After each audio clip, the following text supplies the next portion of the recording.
আমরা সেই ঐতিহাসিক মুহূর্তের সাক্ষী হয়ে রইলাম, যখন বহু প্রতীক্ষার পর রাম মন্দিরের উদ্বোধন হলো।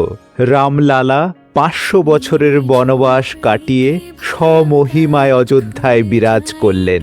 অপূর্ব সুন্দর রাম মন্দির, রামলালার সেই দৈব্য রূপ, এসব কিছু দেখে ভারতবর্ষ তথা সারা বিশ্বের হিন্দু ধর্মাবলম্বী মানুষরা যেন আবেগে ভেসে গেলেন। কিন্তু তার সাথে সাথে আবার অনেকে এটাও বলছেন, রাম মন্দির তৈরি হয়েছে বহু লাশের ওপর, মুসলিম সম্প্রদায়ের প্রতি অন্যায় হয়েছে বাবরি মসজিদ ধ্বংস করে। রাম মন্দির তো বিজেপির একটা পলিটিক্যাল গিমিক। 2024-এর ইলেকশনকে সামনে রেখে এটা একটা পলিটিক্যাল ইভেন্ট। এসব কিছু মিডিয়াতে শুনে আমাদের মনে প্রশ্ন জাগে, আসল সত্যটা কি?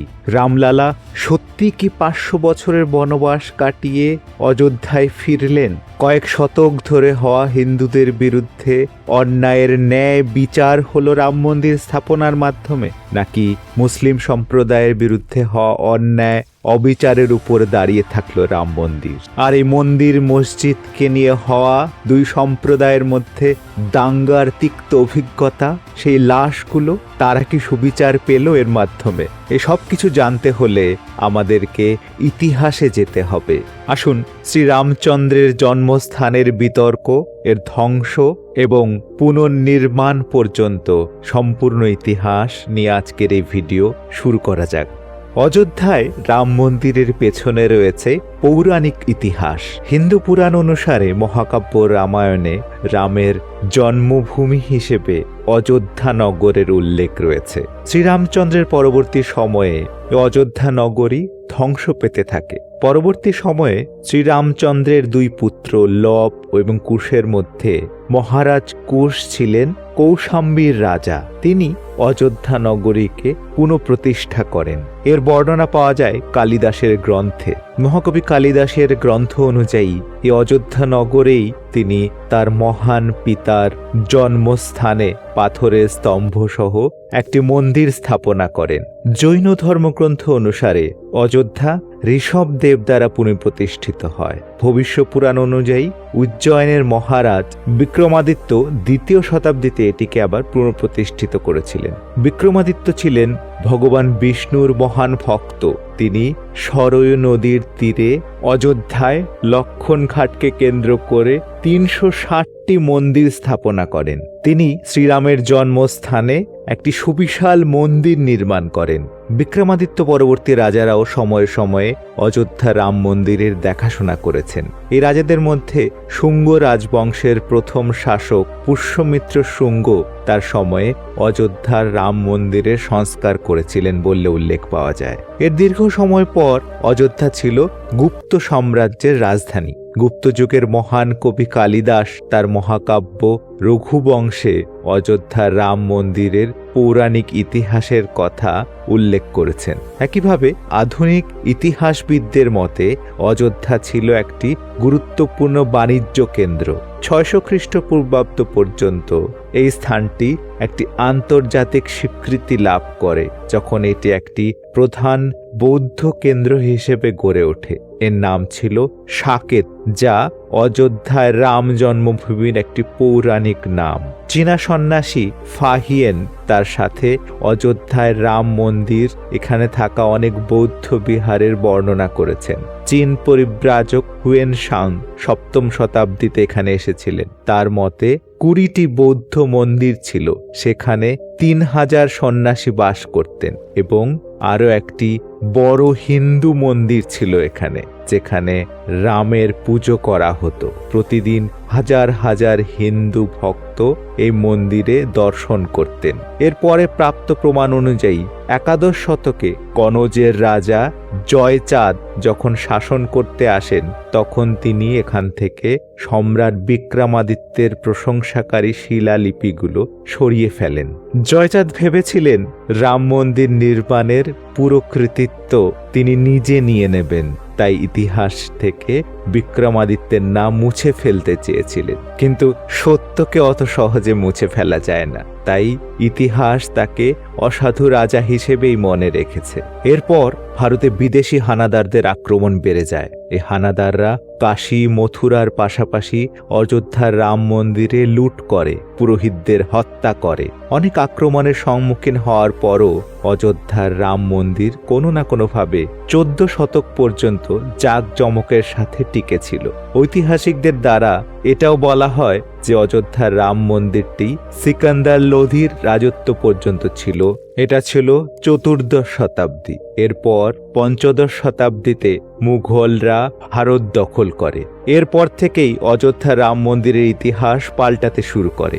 অযোধ্যা শহরকে ধ্বংস করার জন্য মুঘলদের দ্বারা একটি বিশেষ অভিযান চালানো হয়। অবশেষে 1528 সালে মুঘল সম্রাট বাবরের নির্দেশে কমান্ডার মীর বাকি এই সুবিশাল রাম মন্দির ধ্বংস করে ফেলেন। তার জায়গায় নির্মিত হয় এক মসজিদ এবং বাবরের নাম অনুযায়ী তার নাম রাখা হয় বাবরি মসজিদ। বাবর নামাতে এই বাবরি মসজিদ তৈরির কথা স্পষ্ট উল্লেখ রয়েছে। এছাড়া মসজিদে খোদাই কার্যের সময় যে শিলালিপি পাওয়া যায় তা থেকে জানা যায় মহারাজ বাবরের নির্দেশে মীর বাকির তৈরি করা এই মসজিদের কথা এবং পরবর্তীতে মহারাজ আকবর ও জাহাঙ্গীরের শাসনকালে রাম মন্দিরের জমি একটি মঞ্চ আকারে হিন্দুদের হাতে তুলে দেওয়া হয়েছিল। ইউরোপিয়ান ধর্মপ্রচারক জোসেফ টোলারের বিবরণ অনুযায়ী রাম মন্দিরের জমিটি একটি প্ল্যাটফর্মের আকারে ছিল। মন্দিরের কিছু অবশিষ্টাংশ সেখানে বর্তমান ছিল। এরপরে সময়ে সময়ে স্থানে মন্দির নির্মাণের আন্দোলন চলতে থাকে, কিন্তু এই বিবাদ এত সহজে মিটবার ছিল না। 1855 সালে সেখানে হিন্দু মুসলিম দাঙ্গা হয়, যার কারণে মসজিদের সামনে একটি ঘেরা দিয়ে দেওয়া হয় এবং হিন্দুদের সেখানে প্রবেশ করা নিষিদ্ধ হয়। হিন্দুরা মসজিদের বাইরে একটি প্ল্যাটফর্মের উপরে সেখানে পুজো করতে পারতেন। 1856-57 সালে হনুমানগড়ি এবং বাবরি মসজিদের আশেপাশে সাম্প্রদায়িক দাঙ্গা হয়। ঐতিহাসিক বিবরণ অনুযায়ী দেখা যায় ঘটনার আগে মুসলমান এবং হিন্দু উভয়েরই উপাসনার জন্য মসজিদ এলাকায় প্রবেশাধিকার ছিল, কিন্তু এই দাঙ্গার পর ব্রিটিশ শাসকের নির্দেশে মসজিদের বাইরে একটি উঁচু প্রাচীর করে দেওয়া হয়। সালটা ছিল 1859 সাল। এই প্রাচীরের মাধ্যমে মসজিদ কমপ্লেক্সটিকে ভেতরের দিকে মুসলমানদের জন্য এবং বাইরে হিন্দুদের জন্য আলাদা করা হয়। এর পরবর্তীতে 1885 সালে মহন্ত রঘুবর দাস রামের জন্মস্থানের মহন্ত হওয়ার দাবি করেন এবং তিনি একটি মামলা করেন, যা 1885 সালের মামলা হিসেবে পরিচিত। এই মামলায় তিনি হিন্দুরা যে মঞ্চের উপর পূজা করতেন সেখানে রাম মন্দির স্থাপনের অনুমতি চেয়েছিলেন তিনি। 1934 সাল ঘটে যায় এক সাম্প্রদায়িক ঘটনা।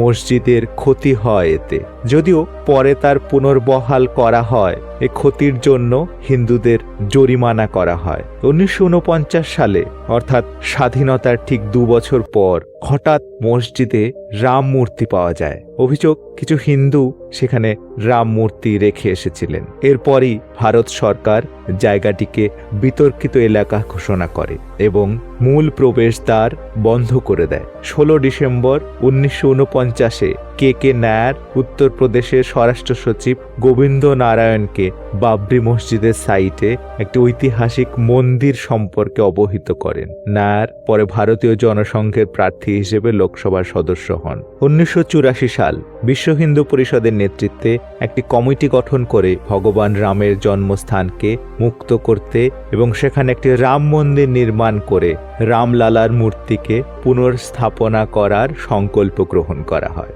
এই প্রচারের দায়িত্বে ভারতীয় জনতা পার্টির এল.কে. আদবানি শীর্ষ ভূমিকা গ্রহণ করেন। আদবানির নেতৃত্বে প্রথম রথযাত্রা 1984 সালে বিহারের সীতারামই থেকে শুরু করে অক্টোবরে অযোধ্যা এসে পৌঁছালো। 1986 সালে জেলা ম্যাজিস্ট্রেট হিন্দুদের প্রার্থনা করার অনুমতি দেওয়ার জন্য বিতর্কিত মসজিদের তালা খোলার নির্দেশ দেন। এর প্রতিবাদে মুসলিমরা বাবরি মসজিদ সংগ্রাম কমিটি গঠন করে। 1989 সালে বিশ্ব হিন্দু পরিষদ রাম মন্দির নির্মাণের প্রচার আরও ব্যাপকভাবে শুরু করে। তারা বিতর্কিত স্থানের কাছে রাম মন্দিরের ভিত্তিপ্রস্তর স্থাপন করে। 1990 সালে বিশ্ব হিন্দু পরিষদের কর্মীরা বাবরি মসজিদের কিছু ক্ষতি করে। তৎকালীন প্রধানমন্ত্রী চন্দ্রশেখর আলোচনার মাধ্যমে বিরোধ নিষ্পত্তি করলেও পরের বছর আলোচনা ব্যর্থ হয়। আন্দোলনের প্রতি সমর্থন বাড়ানোর লক্ষ্যে লালকৃষ্ণ আদবানি গুজরাটের সোমনাথ থেকে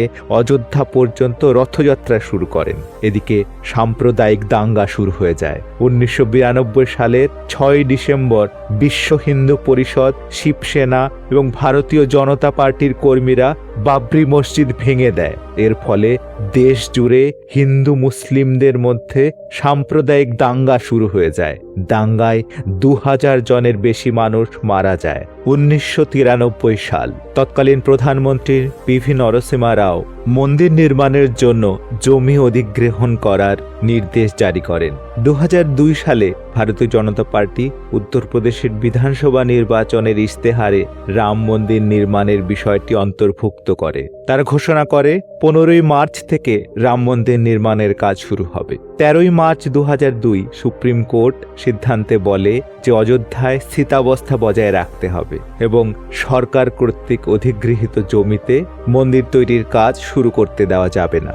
এলাহাবাদ হাইকোর্টের নির্দেশে 2003 সালের এপ্রিল মাস থেকে ভারত সরকারের পুরাতত্ত্ব বিভাগ অর্থাৎ আর্কিওলজিক্যাল সার্ভে অফ ইন্ডিয়া এখানে খনন কাজ শুরু করে। তারা যে রিপোর্ট দেয় তাতে তারা এখানে মন্দিরের অনুরূপ ধ্বংসাবশেষ পেয়েছেন বলে উল্লেখ। মে 2003 সিবিআই 1992 অযোধ্যায় বাবরি মসজিদ ধ্বংসের মামলায় তৎকালীন উপপ্রধানমন্ত্রী লালকৃষ্ণ আদবানি সহ 8 জনের বিরুদ্ধে চার্জশিট দায়ের করে। আগস্ট 2003 বিজেপি নেতা এবং তৎকালীন প্রধানমন্ত্রী অটল বিহারী বাজপেয়ী এবং উপপ্রধানমন্ত্রী লালকৃষ্ণ আদবানি রাম মন্দির নির্মাণের জন্য একটি বিশেষ বিল উত্থাপন করার জন্য ভিএইচপির অনুরোধ প্রত্যাখ্যান করেন। এপ্রিল 2004 আদবানি অযোধ্যায় একটি অস্থায়ী রাম মন্দিরে পূজা করেন এবং বলেন যে মন্দির অবশ্যই নির্মিত হবে।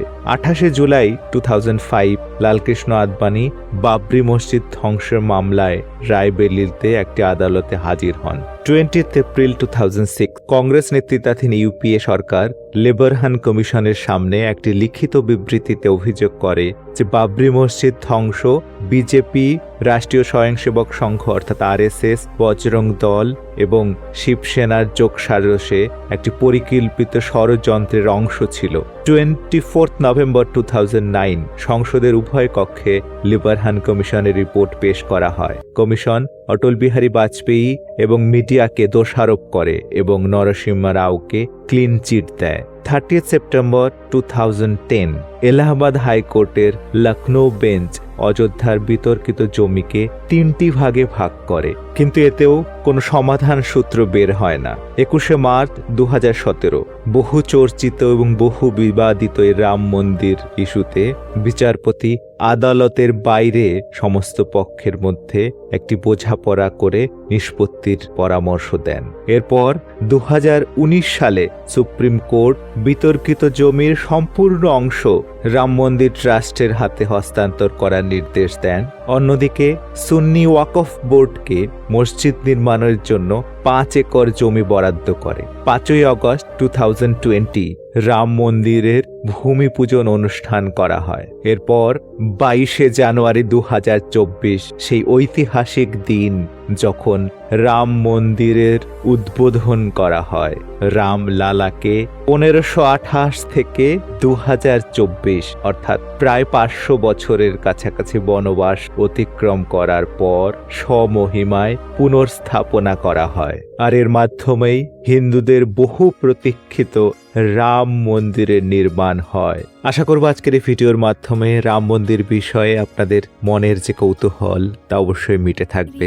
এই বিষয়ে সমস্ত ঘটনা জানার পর আপনার কি মতামত কমেন্ট বক্সে অবশ্যই জানাবেন। ভিডিওটি ভালো লাগলে অবশ্যই লাইক করবেন, প্রিয়জনদের সাথে শেয়ার করবেন। আপনারা দেখছিলেন সুখচাবি চ্যানেল, সুখের সন্ধানে সুখচাবির সঙ্গে থাকুন। নমস্কার।